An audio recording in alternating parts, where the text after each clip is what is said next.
देखो भाई, अब कल मैंने पढ़ाई थी मोनोएटॉमिक गैस, आज पढ़ाएंगे डायएटॉमिक गैस।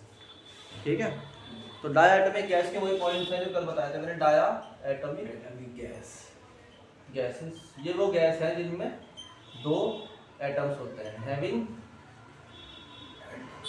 टू एटम्स, है ना, ऐसे atom number 1 and atom number 2। ठीक, पहला पॉइंट इसके अंदर degree of freedom. Degree of freedom यानी ये कितनी डायमेंशन में ट्रेवल कर सकता है, कितने डायरेक्शन में ट्रेवल कर सकता है। देखो मेरी बात सुनो, ये x में चल सकता है, y में चल सकता है, z में चल सकता है। तो कितनी हो गई? 3। 3 कौन सी है ये?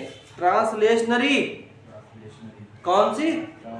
ट्रांसलेशनल, यानी कि तुम 3 डायरेक्शन में चल सकते हो और 3 में ही चल सकते हो, 3 में और चल भी नहीं सकते, x में या y में या z में। Number 2 rotational. देखो या तो ये 1 के अबाउट घूमेगा ऐसे, या ये 2 के अबाउट घूमेगा, यानी या तो ये क्लॉकवाइज इसके अबाउट घूम सकता है या इसके अबाउट घूम सकता है। तो इस तरह की कंडीशन में जब इसके अबाउट या इसके अबाउट, तो 2 कितनी हो गई? रोटेशनल, है ना। तो हम बोल देंगे 2 क्या हो गई इसमें? रोटेशनल। अरे यार बोल लो भाई, तो टोटल नंबर ऑफ मोशन कितनी हो गई इसकी, या डिग्री ऑफ फ्रीडम, एफ बोलते हैं इसको, small F. Degree of freedom कितनी हो गई? 3 + 2 दैट इज 5, यानी कि 2 तो हो गई इसकी रोटेशनल और 1 हो गई, 3 हो गई इसकी ट्रांसलेशनल। समझ में आया कि नहीं आया? इन द सेम वे अगर तुम बात करोगे नंबर 2 काइनेटिक एनर्जी,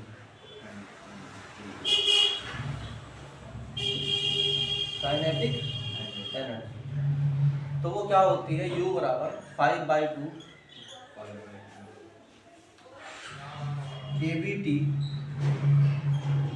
जो F, ये जो लिखा हुआ होता है ना ऊपर 5 या जो भी लिखा हुआ होता है। देखो मेरी बात सुनो एक मिनट, अगर मैं इसकी वजह लिखूँ काइनेटिक एनर्जी, तो K बराबर क्या होगी? 1/2 mvx², यानी कि x डायरेक्शन में, प्लस 1/2 क्या बोलते रहो mvy² plus 1/2 mvz² plus 1/2 I1 ω1², यानी कि इसके अलॉन्ग अगर लोगे तो,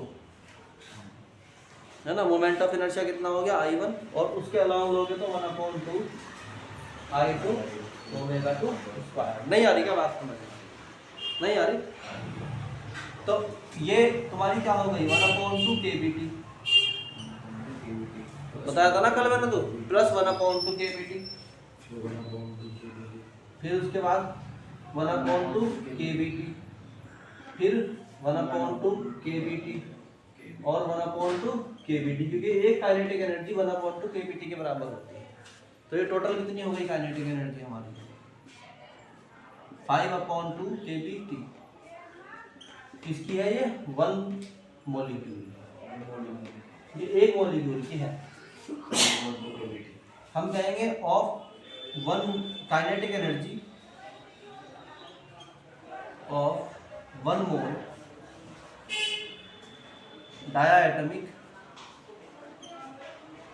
मॉलिक्यूल्स। अरे यार मेरी बात समझ में नहीं आ रही क्या? तो वो उसे हम यू बोलते हैं, यू।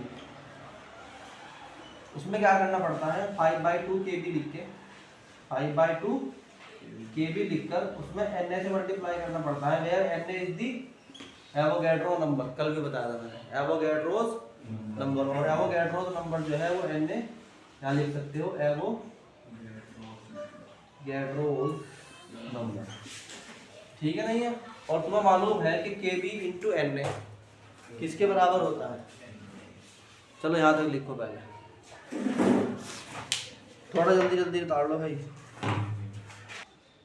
नेक्स्ट पॉइंट, कौन सा पॉइंट था ये? Point number 2। पॉइंट नंबर 3 कि हमें पता है कि CV बराबर किसके होता है। अच्छा हाँ, वो आया था तुम्हारा जो है, U बराबर आ गया था 5/2 kb T इंटू Na, है ना, kb Na इंटू T। तो इसे मिला के क्या बनता है? kb इंटू Na इक्वल होता है आर, यानी कि गैस कांस्टेंट होता नहीं क्या जी। इसे याद करो भाई, इधर इससे पहले याद कर लेते ठीक है। तो हम कहते हैं कि सी वी, ये पॉइंट नंबर 4 है, सी वी बराबर होता है D U upon D T. तो अरे हाँ पहले से लिखो, पहले इसको लिखो। तो u बराबर कितना आ गया 5/2 R T. Point number 4, we know that u C V बराबर क्या होता है, जो कल लिखवाया था ना, molar specific heat at the constant volume, वो क्या था D U upon D T. So we can write here that ये बचा 5/2 आर ओनली, ठीक है नहीं है 5। सी पी क्या होता है सी वी प्लस आर। तो सी वी कितना है भाई तुम्हारा 5/2 आर, और इसमें एक आर और जुड़ गया, तो सी पी कितना आ गया 7/2 आर। नंबर 6 गामा, गामा क्या होता था C P upon C V, तो ये आ गया 7/2 आर अपॉन 5/2 आर से आर चला गया, 2 से 2 चला गया, तो क्या बचा 7/5। नहीं आ रही क्या बात समझ में? एंड ये तो करीब भी पड़ा था ये नहीं।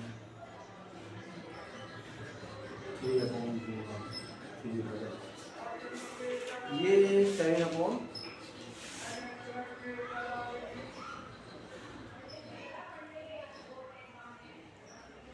ठीक है।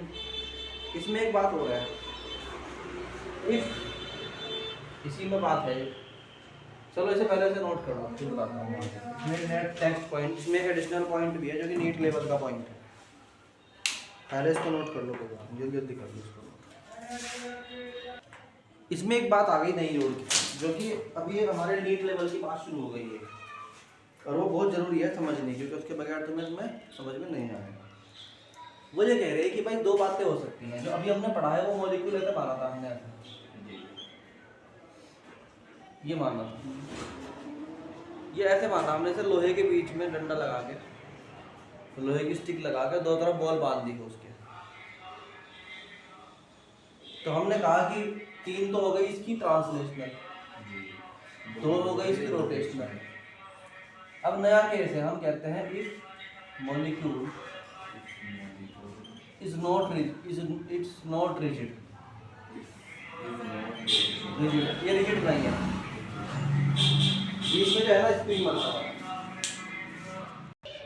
अगर ये स्ट्रिंग वाला नहीं है, अगर ये रिजिड नहीं है तो क्या होगा, then it will be flexible,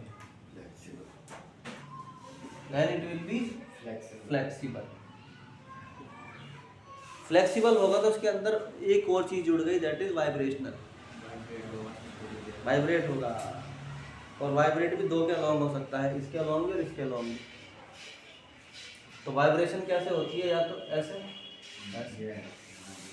बोलो, तो हम कह सकते हैं सो, अब जो u होगा, u वो कितना था 5/2 आर टी, बोलो इसमें क्या जुड़ जाएगा 1/2 R T plus 1/2 R T, 2 बार जुड़ गया, और बोलो 2 एडिशनल और जुड़ गई, तो कुल मिला के कितना हो गया 7/2 आर टी। ये इसकी हो गई अब वाइब्रेशनल जुड़ने के बाद, ठीक है नहीं है। तो हम कह देते हैं ऑन फॉर फ्लेक्सिबल, अगर फ्लेक्सिबल है हमारा, for flexible molecule, for flexible molecule degree of freedom कितनी हो गई, F बराबर 7। तो सी वी कितना होगा डी यू अपॉन, अब कितना हो जाएगा 7/2 R, and you know that C P कितना होता है C V plus R, that is 7/2 R plus R, that is 9/2 R. अब गामा कितना होगा C P upon 9r/2 upon 7/2 R, कटकुटा के कितना बच गया 9/7। बस ये बात याद रखना, एंड हो गया डायगोनल केसेस।